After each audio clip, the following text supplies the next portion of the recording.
A big hello and a very warm welcome to a special edition of Brand Equity with me, Sonali Krishna. The Indian telecom sector has been the talk of the town ever since Reliance Jio made its grand entry. And now with Idea Cellular and Vodafone joining hands, the telecom world promises to get a lot more glamorous. With now a whopping 400 million subscribers to a powerful spectrum ownership that already poses as a threat to the incumbents, this merger has everything going for it to change the very dynamics of the telecom industry. But going beyond the financials and the deal scrutiny, we thought it was pertinent that we discuss how the brand story for Vodafone and Idea will pan out. Because let's not forget that both brands have consistent brand messaging and a very strong brand imagery amongst its respective consumers.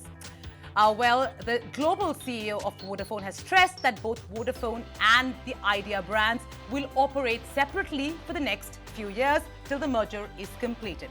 But the question is, post this merger, which brand will be the more powerful one dictating the roadmap for the merged entity? Will they coexist or will one brand have to be killed?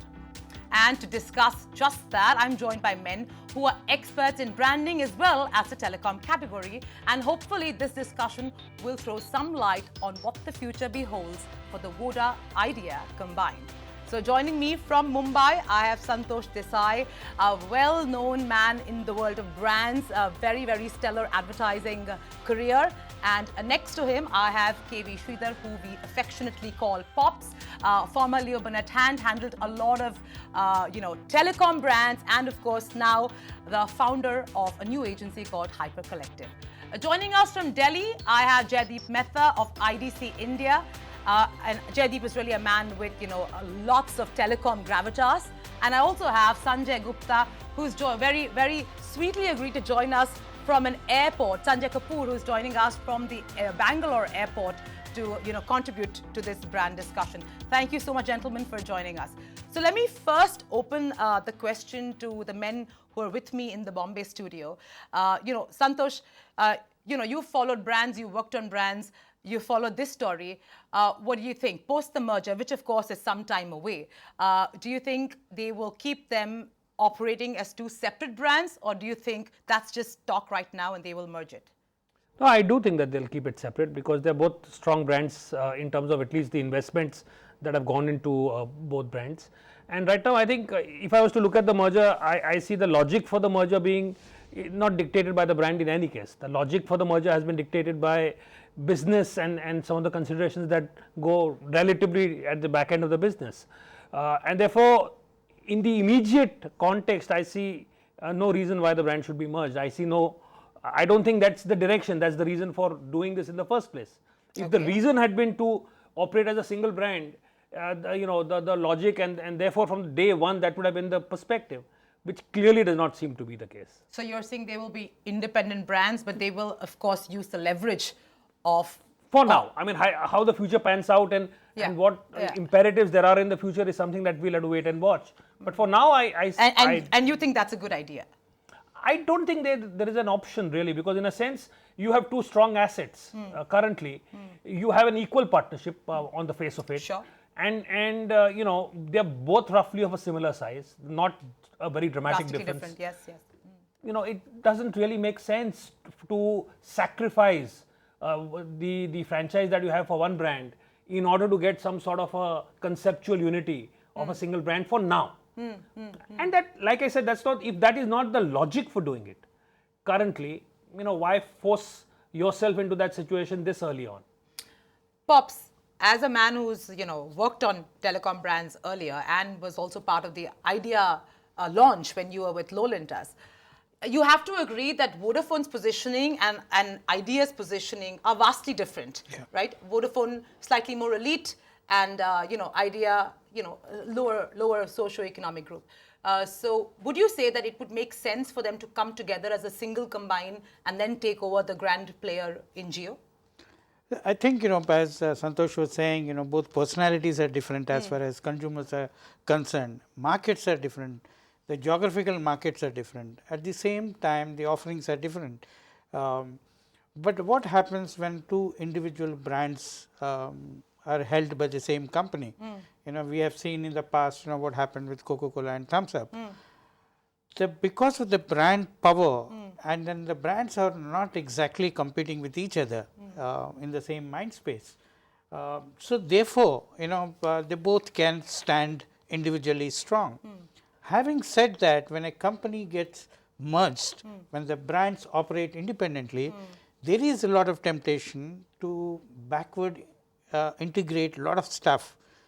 And this day and age, one is the push, and then the second, this day and age, brands are nothing but the experience you go through. Sure. So the back end integration will put both of them on par with each other, whether it is for the good or for the bad. The brand experience is not going to be different from each other. While the brands might exist for some time, over a period of time, it will come to a point that people don't see a difference between one to another. Then one of the brands will become weaker, or both have a danger of becoming weaker compared to other stronger brands in the market. So therefore, short term, I don't think there will be any change. Both the brands are strong. You need to protect the market which is there. But in a long run, one need to be very careful how do you orchestrate both the brands and then the experiences. Because earlier whatever you said, people just went by it. But this day and age, it's the experience of the brand which is going to make a difference, and how the back end is going to make sure that experience of these two brands are different from each other. Okay, let me get in a telecom insider, which is Sanjay Kapoor. Sanjay, if you can hear me, if you could tell me if that actually makes sense to keep both brands independent, because I don't know. I mean, you could tell me what they possibly discussed in that boardroom, but are you saying that the intention was never to actually combine and become one brand? And let's not forget, it might be a merger of equals, but Vodafone is currently the dominant shareholder. Yes, Sonali. Let me begin by saying that this merger has many assumptions around significant synergies to be brought to the table to make the merger viable and competitive in future. We have to understand that there's a number 2 player in the market and there's a number 3 player in the market whose profitabilities are significantly far away from the leaders' profitabilities in the marketplace. And if that is true, then they have to bring in synergies to be viable. My own take is that when you start operating 2 different brands in the marketplace, then a lot of synergies get lost because there are parallel streams that you have to erect in order to position the brands differently, communicate differently, and perform differently in the marketplace. It's a very expensive exercise and it loses out on many synergies. However, there could be short-term compulsions where till the transaction is complete, which is by December of 2018, and then probably the brands need to come together. In a marketplace where the networks are going to be common, the IT infrastructure and support is going to be common, the front-end facing systems that support the entire consumer interaction are going to be common, and the consumer experience is going to be common, how will you position 2 brands so distinctly different in the same marketplace? We have seen that there are MVNOs that have come into these markets with differentiated brands on the same network. There are very few examples of success because 2 brands on the same network eventually haven't survived. My own take is that on a long-term basis, I don't see 2 brands lasting. And I don't think that will be strategically viable. I myself, at a point in time at Airtel, operated with 2 brands, Airtel and Magic, if you remember. There came a point in time where it became absolutely impossible to sustain 2 different brands from both a cost and a strategy perspective. And I do believe that there'll be very thin line divides between the 2 and their positioning because the networks and the IT systems that support them are exactly same for both of them. And the people who think for both the brands are going to be common. I don't see 2 CEOs in the system. There'll be 1 CEO in the system. I don't even see 2 COOs in the system. There's 1 COO in the system. There are no 2 finance guys. There's 1 finance guy in the system.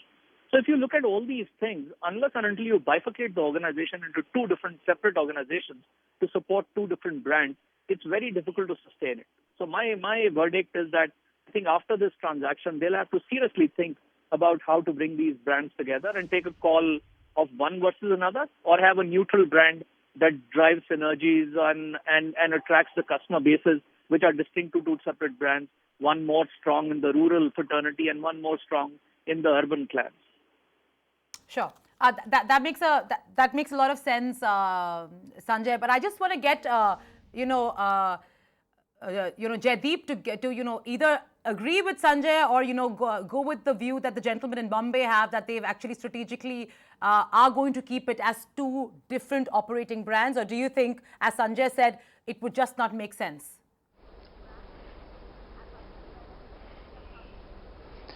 I think you have a split panel, Sonali. So I believe that the situation is going to be along the lines of what Sanjay said. I also point you to the direction of the, I guess a recent transaction of a similar nature was T-Mobile and Orange in the UK. And when they came together about 6 years ago, I think it was 7 years ago, they created what was then called Everything Everywhere and now is called EE. And that was a neutral brand route that Sanjay was kind of talking about. Keep in mind that this is a defensive merger, and I actually agree that both brands are extremely strong in their own right. But at the end of the day, the coming together after Vodafone has put in north of $25 billion into the country, and similarly large investments have gone into Idea, are really because of the financial back foot that both players find themselves in, under attack from Jio at one side and the revitalized Airtel on the other. So beyond the kind of closing process of the merger, I wouldn't imagine that ultimately they will want to invest in creating or indeed sustaining two separate brands in the long run. I am of the view that they should possibly pick one or the other in the long run. But equally, the EE example shows, because it continues to be a very successful brand in the UK, that you can create a completely new neutral brand and sustain the business along those lines. The reasons really are, again, echoing what Sanjay said, but over and above, if you just look at the brand spends to support advertising, trade promotions, the channel partnerships, etc., bringing it to one brand will make a whole lot of sense and unlock some of the cost savings that they must deliver to the capital markets, as has been promised by both Mr. Birla and Mr. Kalaway. Right. Just before I come to my panel here, who's sitting in the Bombay studio, Sanjay, just to ask you, a slightly not so straight question. Do you really think there is a possibility of actually getting a completely neutral brand? Is that really a possibility, or do you think finally Vodafone is a global brand, Idea is a homegrown brand, and for Vodafone, in the Indian market to not be called the same, or at least have the same kind of resemblance that it has with its global counterparts? Do you think that's even a possibility, or do you think Vodafone will emerge as the more dominant brand when they do decide to, let's say, in this hypothesis, come together and make it the single big network? So I think the question here has to be looked at very dispassionately. And, when I really objectively look at the issue, the telecom world is transforming from a voice-centric business to a data-intense business. And if that is true, then Vodafone's capabilities on that count, resonance with global customers on data, their experience on data, is far superior to that of Idea. And therefore, data is the future. I definitely today see that Voda has an edge over Idea as a data brand, as a data services brand. And therefore, to kill Voda in preference to Idea probably doesn't appeal to me as of now. But as the merger progresses, there might be some hiddens that might unfurl, which might throw different dynamics that you and me are not considering right now. But as of now, I clearly in the data world see that Voda has a distinct edge over Idea. Fair enough. Santosh, just to bring you in, so clearly we have a split panel. I don't know if you've changed your mind after hearing the two gentlemen in Delhi, but would you say, after you've heard them, would you say that the argument is sound to actually merge both of them to become a force to reckon with when we talk about battling Jio? I mean, I don't have a disagreement with that. I think my point essentially is the fact that in the here and now, the logic for the merger has not been a brand logic, and therefore I see absolutely no reason why or cannot envisage a situation where they would not maintain these two brands. So I think it's my view is really about what is likely to happen, much more than what should happen.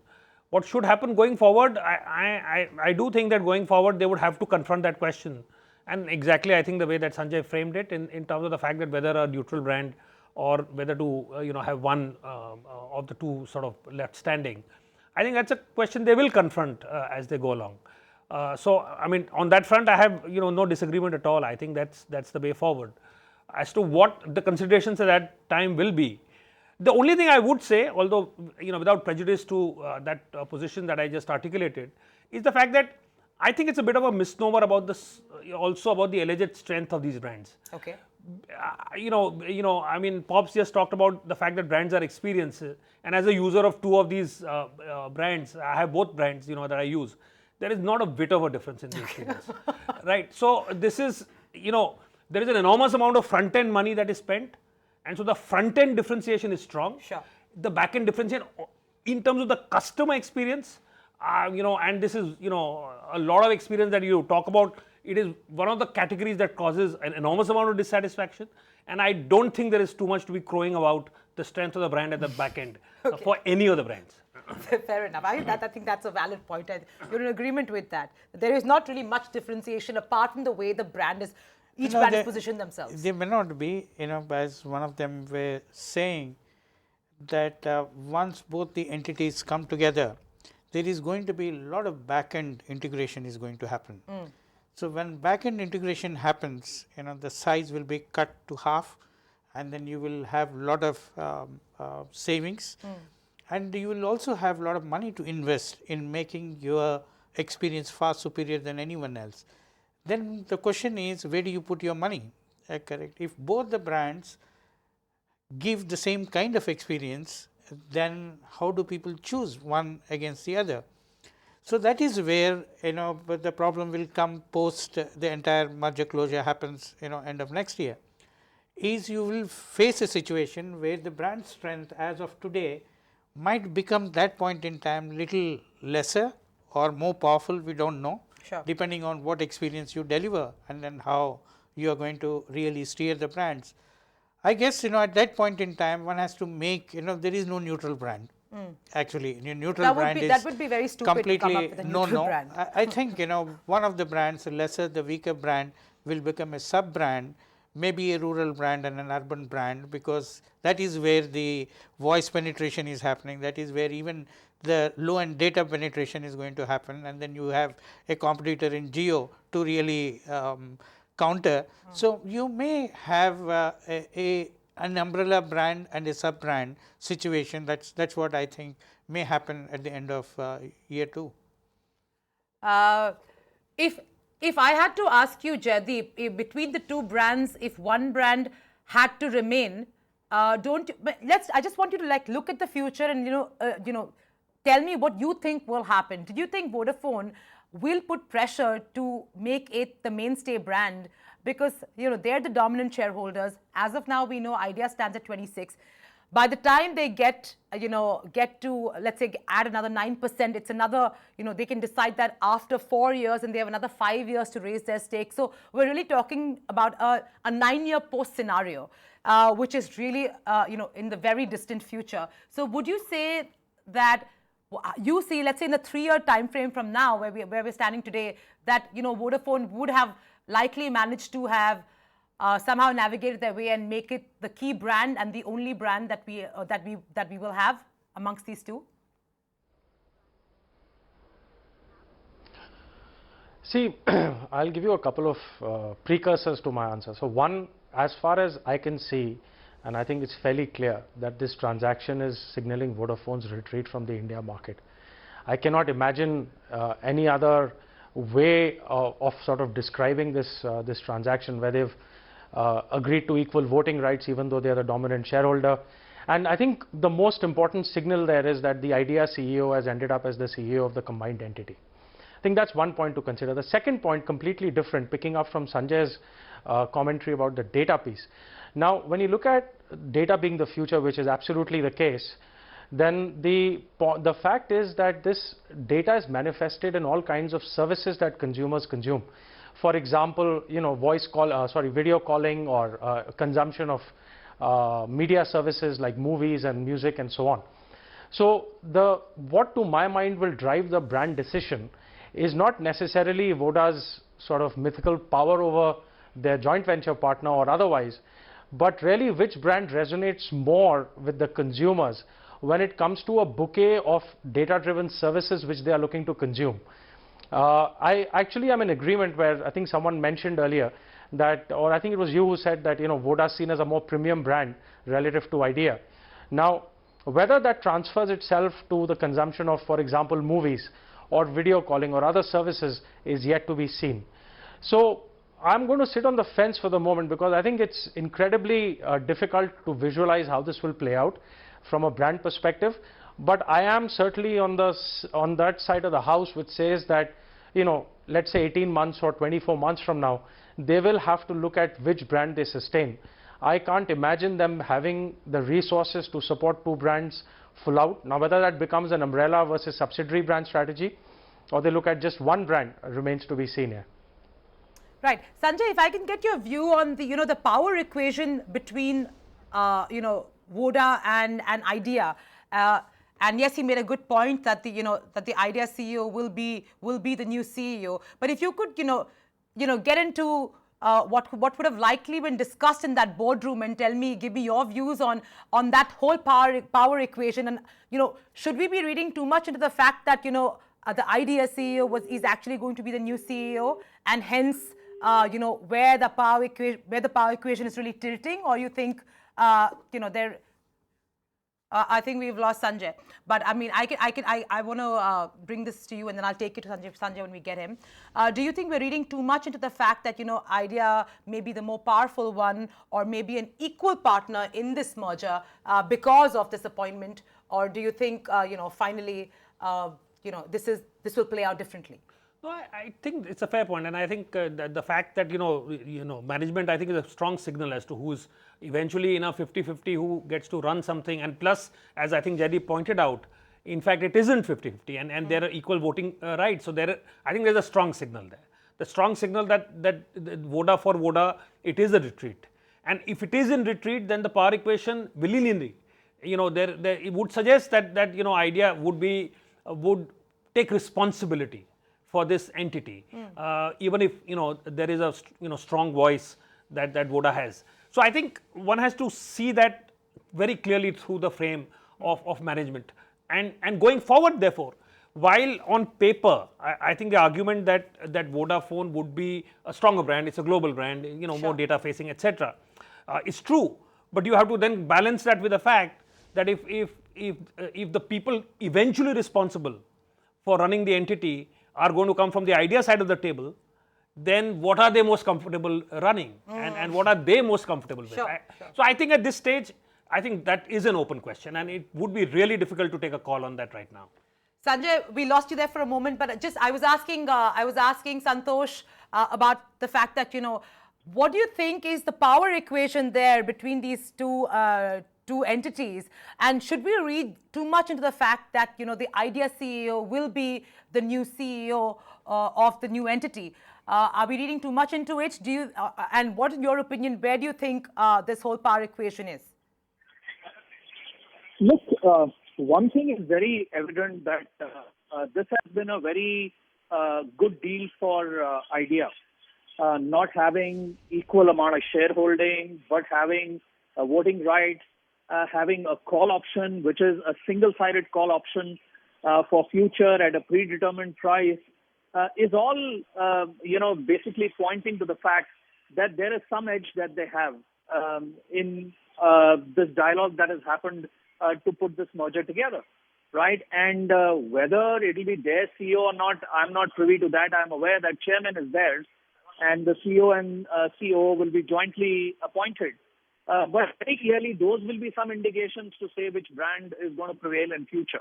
And probably we should not speak too much, but my own take is that if Voda is going to relinquish and move out of this country, which at least Vittorio is not admitting at the moment, But if that's true, then it doesn't matter. I mean, then Voda brand wouldn't be there anyway. But if they are going to be here for a long haul, and for 3 years, none of them can sell any shares, which means they're here for 3 years for sure, then I think the brand that will prevail will be purely on merits. I don't think it will be a push and pull on I want to push my brand or I want to push my brand. I think it will all depend if they are serious players for long term, which is the brand that accords more value to the joint venture. I think that's the brand that will prevail eventually. Fair enough. Fair enough. I think some interesting insights coming out of this discussion. Both sides of the argument presented well. Finally, of course, Pops, I can make an insider joke with you saying, so who do you think will survive, Lowe or Ogilvy? But of course, that's for another discussion altogether. But thank you so much, gentlemen, for joining us and giving us this perspective on how the brand story will pan out and which brand will, of course, remain and prove victorious between the two. Thank you so much.